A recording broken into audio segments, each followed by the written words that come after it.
Good morning, children. Welcome back. Now, before starting our next topic, let's revise the topics whatever we have discussed earlier in our lecture.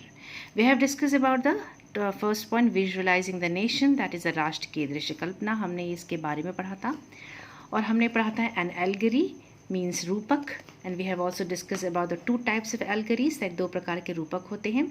We have also discussed about the Marian, यानी one allegory's name is Marian and second one is Germania. So children, and we will discuss today's topic about the nationalism and imperialism. यानी कहने का मतलब है कि राष्ट्रवाद और साम्राज्यवाद. We have already discussed about the nationalism. हम राष्ट्रवाद के बारे में पहले भी पढ़ चुके हैं. Now let's know about the word imperialism, term imperialism, जिसको हिंदी में हम कहते हैं साम्राज्यवाद. So what is the definition of imperialism? Now the definition of imperialism is that it is a political system in which a rich and powerful country controls over countries or colonies which are not as rich and powerful as itself. यानी it is a political system in which a rich and powerful country controls other countries or colonies which are not as rich and powerful as itself. कहने का मतलब ये है कि साम्राज्यवाद एक ऐसी राजनीतिक व्यवस्था है. साम्राज्यवाद एक ऐसी राजनीतिक व्यवस्था है जिसमें एक धनी शक्तिशाली राज्य जो है वो कमज़ोर राज्य पे अपना प्रभुत्व या अधिकार जमाता है. इट मीन्स कि साम्राज्यवाद एक ऐसी राजनीतिक व्यवस्था है, एक पॉलिटिकल सिस्टम है जिसमें कि एक शक्तिशाली राज्य जो है वो दूसरे कमज़ोर राज्य पर अपना अधिकार जमाता है. So this is the definition of imperialism. Now children, उसके बाद जो है अब हम पढ़ेंगे कि कैसे राष्ट्रवाद और साम्राज्यवाद ये दोनों जो है 19th सेंचुरी में जब लास्ट में आप जैसे कि पढ़ चुके हैं कि राष्ट्रवाद जो है 19th सेंचुरी में यूरोप में किस तरीके से उसका उदय हुआ. लेकिन जब by the end of 19th century के अंतिम चौथाई दशक में जब राष्ट्रवाद की पकड़ धीमी होने लगी और साम्राज्यवाद की पकड़ मजबूत होने लगी, तब ये दोनों जो है वो उस पूरे यूरोप में उन्होंने किस तरीके से तनाव वाली स्थिति पैदा कर दी. और ये तनाव की स्थिति became one of the major factors of the First World War. How it became one of the major factors of the First World War? Let's discuss about this in this topic.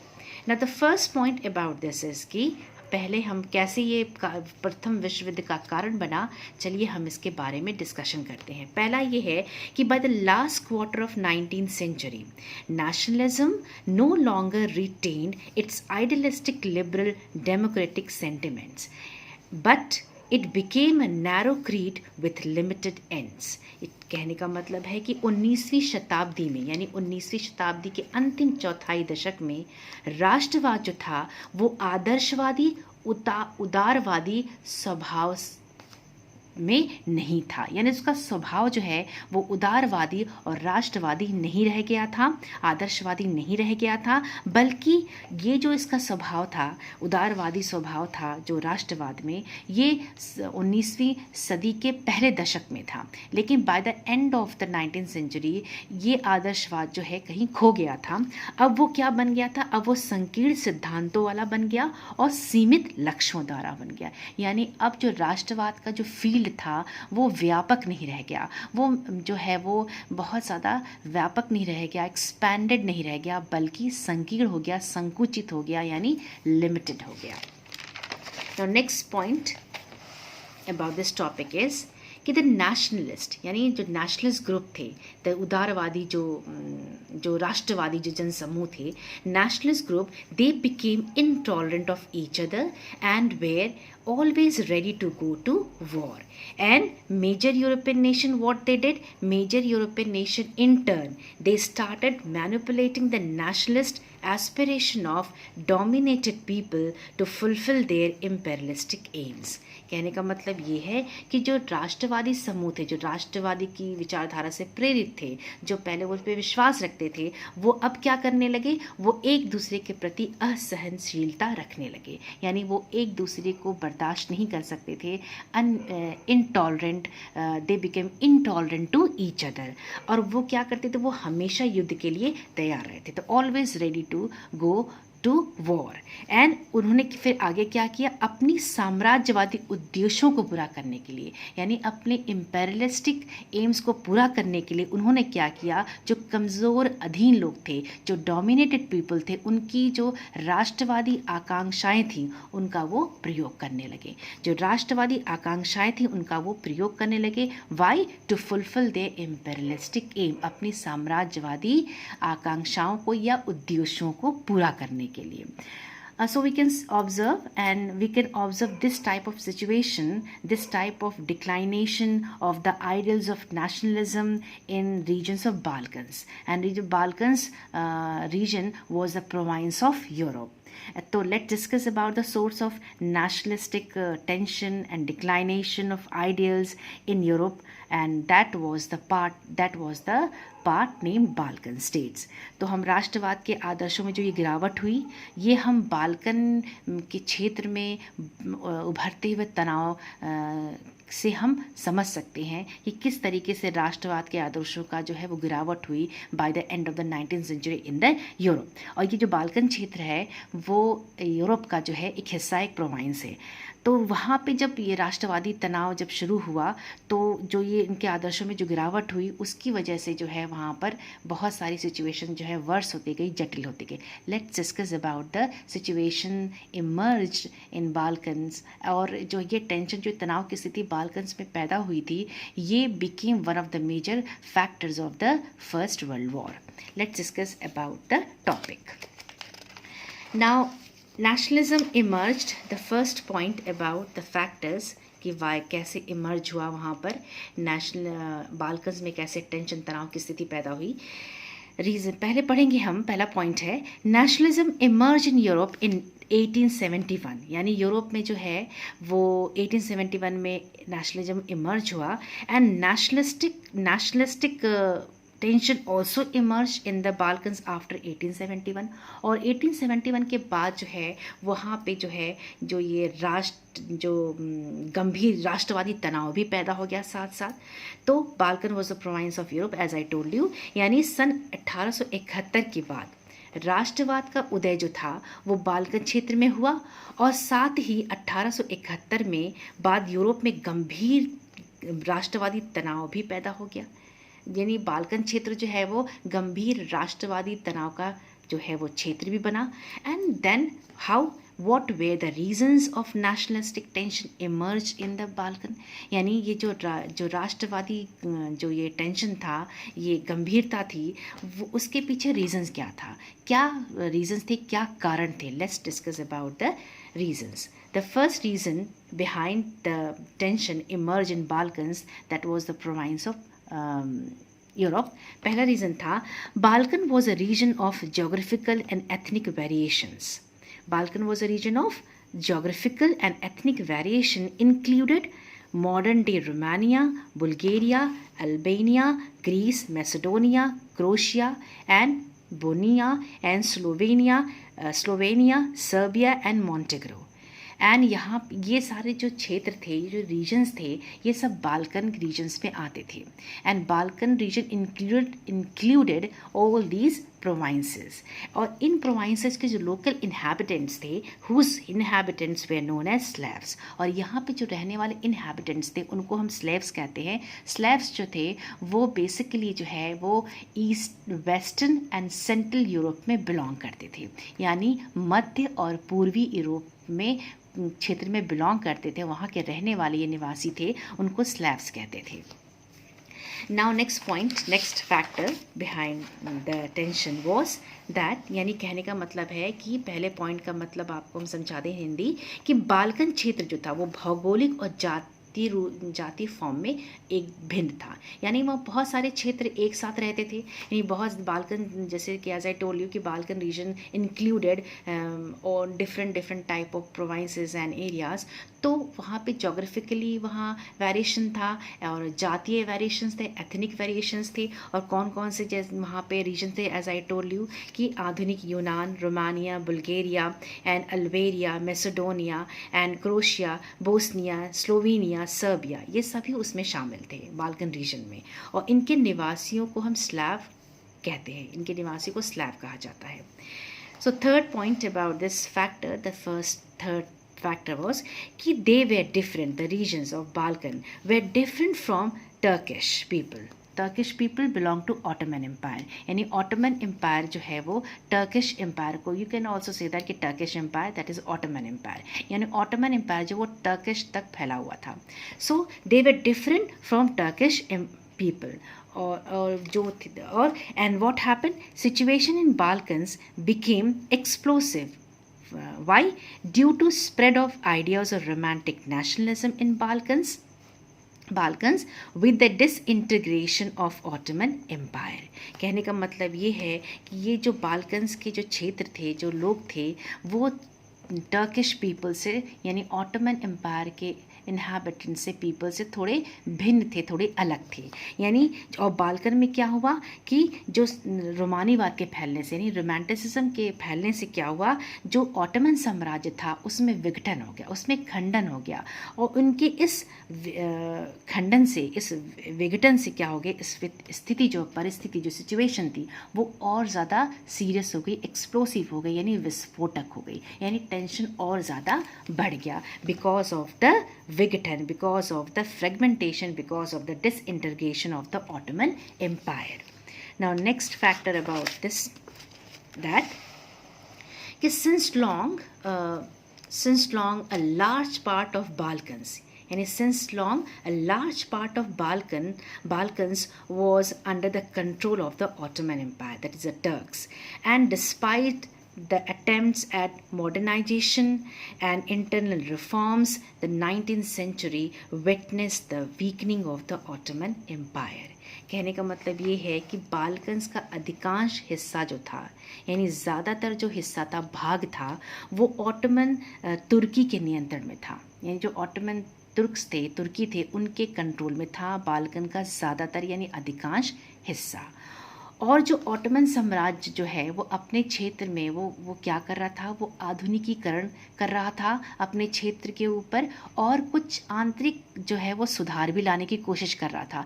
लेकिन अपने इन प्रयासों के बावजूद भी, इन आंतरिक सुधारों और modernisation के बावजूद भी उन्हें सफलता नहीं मिली, और बल्कि वे स्थिति को सुधारने में और बदलने में, यानी उसे परिवर्तन लाने की वो पूरी तरीके से वो एफर्ट कर रहे थे, प्रयास कर रहे थे, लेकिन वो इस कोशिश में, अपने इस प्रयास में असफल रहे। क्यों? Because of the variations of the provinces, क्योंकि बहुत सारे वेरिएशंस थे जोग्राफिकली और ethnic. Now next point about this factor is कि dismemberment of the Ottoman Empire. What they did, they fueled the aspiration of subjects, nationalities for liberty. Many broke away, many nations and many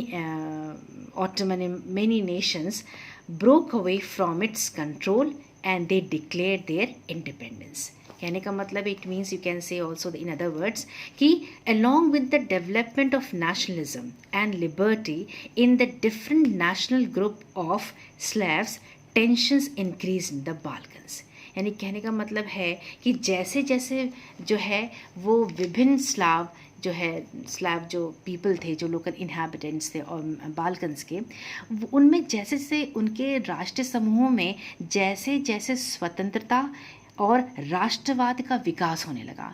जैसे जैसे वो स्वतंत्रता के विचारों से प्रभावित होने लगे और जिस तरीके से वो राष्ट्रवाद के आइडल्स यानी आदर्शों को जानने लगे, समझने लगे, वैसे बाल्कन क्षेत्र में तनाव बढ़ता गया। क्यों? क्योंकि जो स्लैव्स थे they came to realise the concept of राष्ट्रवाद यानी nationalism and liberty and freedom. वो भी अब वो जान चुके थे कि they would become independent with this concept of nationalism and liberty. इसलिए बाल्कन्स में क्या होने लगा, टेंशन जो है वो और ज़्यादा इंक्रीज होने लगा, यानी तनाव की स्थिति और बढ़ने लगी।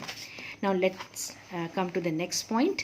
एज आई टोली कि स्लैब्स कौन होते हैं। स्लैब्स जो है बेसिकली जो है they Slavs are were the members of a group of people in central and eastern Europe, यानी जो मध्य और पूर्वी यूरोप में रहने वाले लोगों के समूह के सदस्य को हम जो है वो स्लैब्स कहते हैं।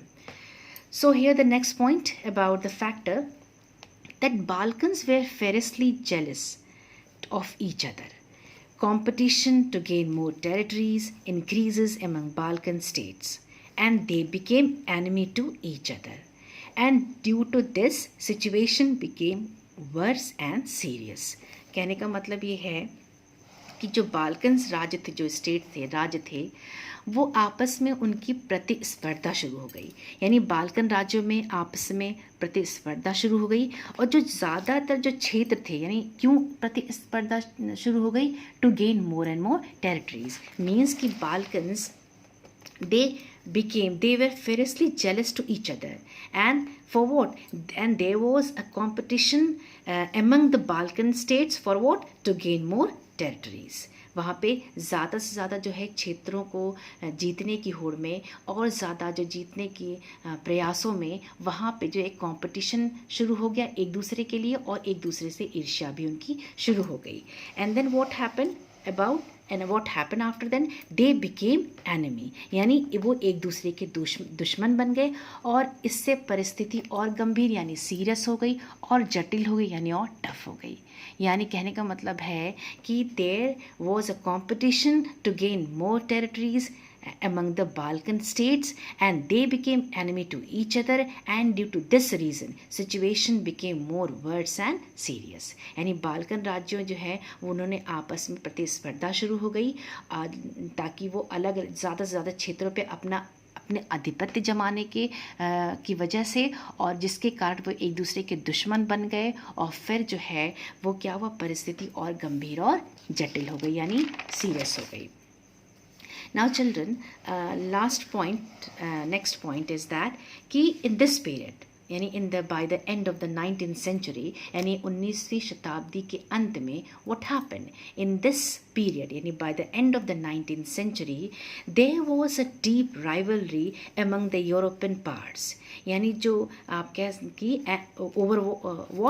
over trade and naval and military power, यानी एंड ईच पावर लाइक कौन कौन से पावर्स थे, कौन कौन सी वो पावरफुल नेशंस थे, Russia, Germany, England, Austro Hungary, they tried to establish their influence on Balkans province.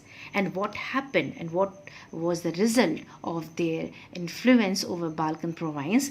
This led to a series of war. In Balkan region. And lastly, what was the result? What result came out? The result came out in the form of First World War.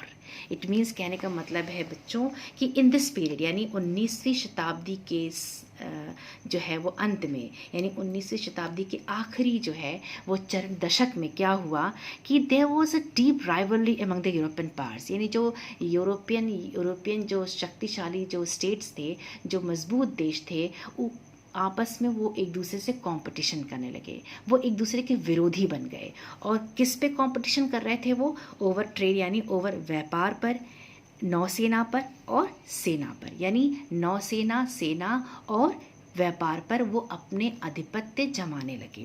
और हर एक power यानी each powerful state यानी जितने भी शक्तिशाली राज्य थे European के, बाल्कन्स के, जैसे कि Russia, Germany, England, Austro Hungary, ये जो यूरोप के जो ये शक्तिशाली राष्ट्र थे, ये क्या कर रहे थे? ये बाल्कन्स पे अपना प्रभाव जो है वो जमाने की कोशिश कर रहे थे। यानी सब अपने अपने तरीके से अपने अपना इम्पैक्ट, अपना अपना प्रभाव जो है वो बाल्कन के क्षेत्रों पर बना रहे थे और इंक्रीज़ कर रहे थे, बढ़ा रहे थे।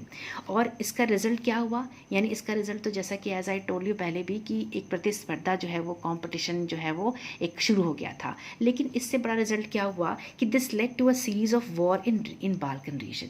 यानी ये जो आपस में एक दूसरे को हराने की जो क्षमता थी, जो प्रयास थे, उसका रिज़ल्ट ये हुआ कि बाल्कन रीजन में जो है वो युद्धों की एक लड़ी सी लग गई। यानी सीरीज़ ऑफ वॉर स्टार्ट हो गया बाल्कन रीजन में। यानी युद्ध डे बाय डे या वन बाय वन युद्ध शुरू हो गए।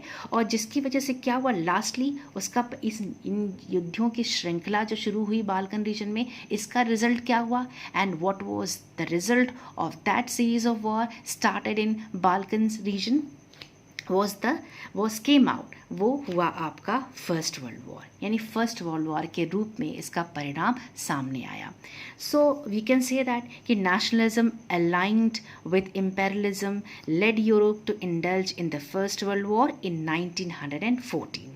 Or in other words, you can also say that कि Balkan issue was one of the major factors responsible for the First World War. यानी हम कह सकते हैं कि जो राष्ट्रवाद था, जो 19वीं सदी के पहले 19वीं सदी के पहले दशक में शुरू हुआ था, उसका जो इम्पैक्ट था। और जब 19वीं सदी के चौथाई दशक में, जब ख़त्म होने के चौथाई दशक में जब साम्राज्यवाद ने अपनी जड़ पकड़ी, तो इन दोनों के जो साथ ने पूरे यूरोप को प्रथम विश्व युद्ध में झोंक दिया।